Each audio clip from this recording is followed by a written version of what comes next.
পুলিশের প্রত্যক্ষ সহায়তায় দুর্নীতির অভিযোগ নিয়ে দেশ ছাড়েন সাবেক আইজিপি বেনজির আহমেদ। 4 মে সিঙ্গাপুর এয়ারলাইন্সের উড়োজাহাজে করে একাই দেশ ছাড়েন তিনি। বেনজিরের পলায়নের সিসিটিভি ফুটেজ এসেছে যমুনা টেলিভিশনের হাতে। মনিরুল ইসলামের রিপোর্ট। আরএফএল ওয়ারড্রপ, প্রিয় সব পোশাক যত্নে থাকবে আরএফএল ওয়ারড্রপে।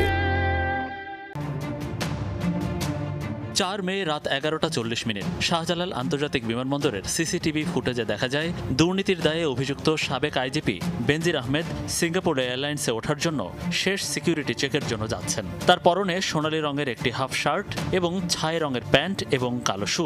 পালানোর সময় বেনজির আহমেদের সাথে তার পরিবারের কেউ ছিল না। প্রমাণ মেলে তাকে সেখানে ইউনিফর্ম পরা 2 পুলিশ কর্মকর্তা সহযোগিতা করছেন। বিমানে ওঠার সবশেষ নিরাপত্তা তল্লাশি কক্ষের ফুটেজে দেখা যায় সেখানে থাকা আনসার সদস্যকে বডি চেক করতে না দিয়েই তিনি পাশ কাটিয়ে চলে যান। যাত্রী যেই হোক না কেন শরীরে তল্লাশি করা